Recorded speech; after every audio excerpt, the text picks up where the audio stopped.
Morning students. So today we'll continue the topic of classification of animals, and we will continue kingdom Animalia. So kingdom Animalia, as described earlier, two parts, invertebrates and vertebrates, depending upon the presence or absence of backbone. Okay, invertebrates are the animals without backbone. Based on their differences in characteristics, the invertebrates are further divided into 8 groups, and each group has its definite characteristics. So each group is called a phylum.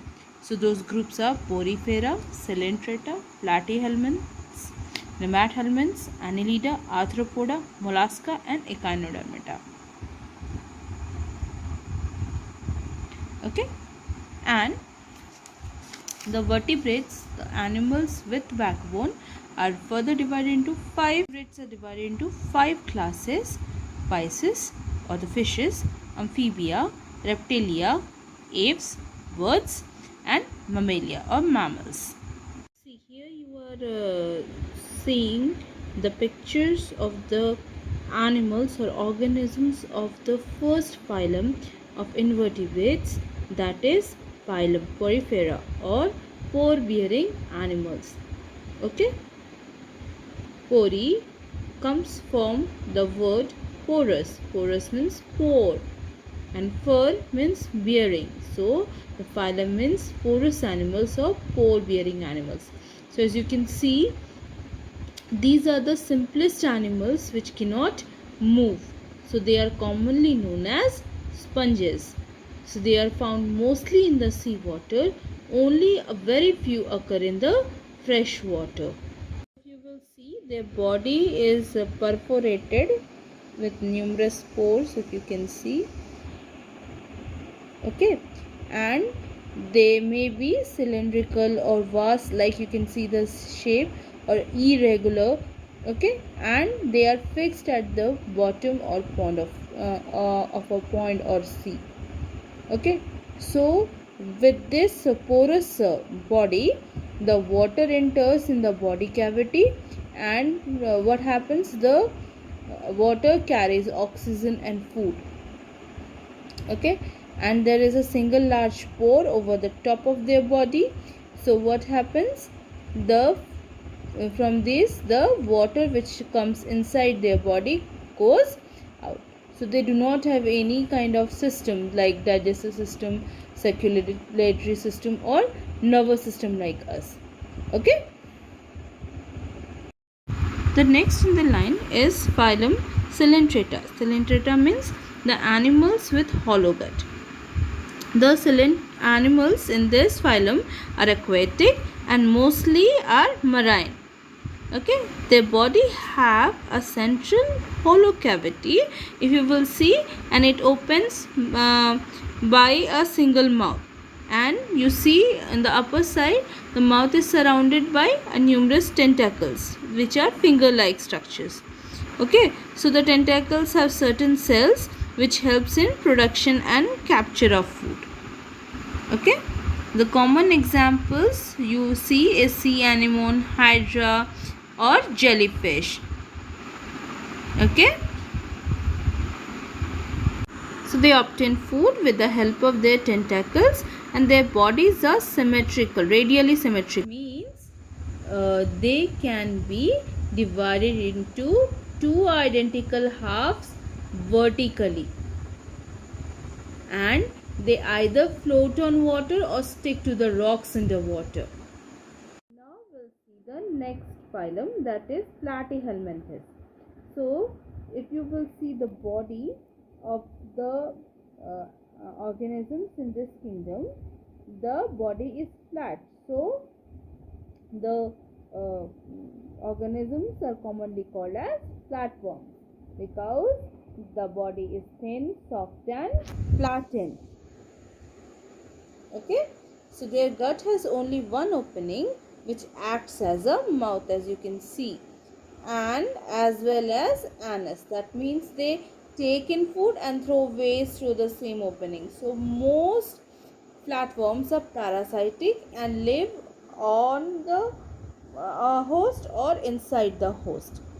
Okay, some are aquatic like planaria. So you will see here there is a parasite tapeworm. Okay, so it lives in the intestine of human beings. You can see the structure. It is ribbon like and very small head is like a pin. Okay, but it can grow 15 to 30 feet long, and an infected individual may have only one tapeworm. The next is phylum Nematode. The nemathelminthes or nematoda are commonly called as roundworms. So if you will see the body of these roundworms, they appear to be thread-like. So nematos means thread-like. Okay, so they are found in fresh water or sea water and in soil also, and they are also exist as parasites in the plants and animals. If you will see the body, that is very soft and there are no segments visible. Okay, and they have mouth at one end and anus is present in the other end. Okay, so they cause diseases in animals and in us also. Okay, then comes the next phylum, that is Annelids. You have seen earthworm more commonly now. So annelids are also soft bodied animals and they are found in moist soils or in aquatic forms. Okay, and if you will see, their bodies are soft and like a cylinder, so cylindrical and bilaterally symmetrical body. And if you will look closely, you can find the bodies are divided into segments. Okay, if you will see here, you can find that their body is divided into segments which helps in their movement. So they have a body cavity called as coelom, and they have a mouth and digestive system too, and they have special organs for excretion called nephridia. Okay, so you can find the organisms of this kingdom in fresh water like leeches and sea water also. Okay, so the common example is earthworm and there is leech. Leech is a parasite. Next is phylum Arthropoda. So if you will see, there is a picture of moth and a scorpion. If you will see a scorpion closely, then you will see that it has paired and movable appendages and joints are also there. So arthropods are the animals with jointed legs. They have segmented body and the body is covered in exoskeleton, that is a hard covering. Okay, and their body has three parts: head, okay, head, thorax and abdomen. Here you can also see head, thorax and abdomen. Okay, and the examples are prawns, spiders, cockroaches, moths, ants, and it has the largest number of species in the animal kingdom and they are found almost everywhere. Okay, so most of the organisms have three pair of legs, you can see, and these are commonly found almost everywhere. Next is kingdom Mollusca. So if you will see, these are two common animals, octopus and snail. Before that, introducing the kingdom also, I have shown you a picture of a land snail. Okay, so all these organisms, if you will see, the body is unsegmented, soft, and the body is protected by one or more hard shells. So molluscans are thin shelled animals and they have a soft or muscular foot, if you can see downside, and this foot helps in locomotion. Okay, and this is the shell. So the common examples are snails, slugs, okay, and some of the molluscans may have a very reduced internal shells, and of course octopus and cuttlefish. The next in the line is echinodermata or starfishes and sea urchins. They are the spiny skinned animals. So if you will look closely, you can find the spines in the starfish. Here it is clearly visible. So they have unsegmented body, and they are completely marine animals found in the seas and the oceans. Okay, they have sharp spines all over their body. If you can see here, there are sharp spines, and they have radially symmetrical bodies. So they have a mouth on the lower side and anus on the upper side.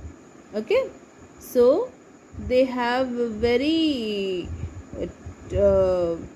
small tube feet, tiny tube like appendages, and the tube feet helps in locomotion and obtaining food.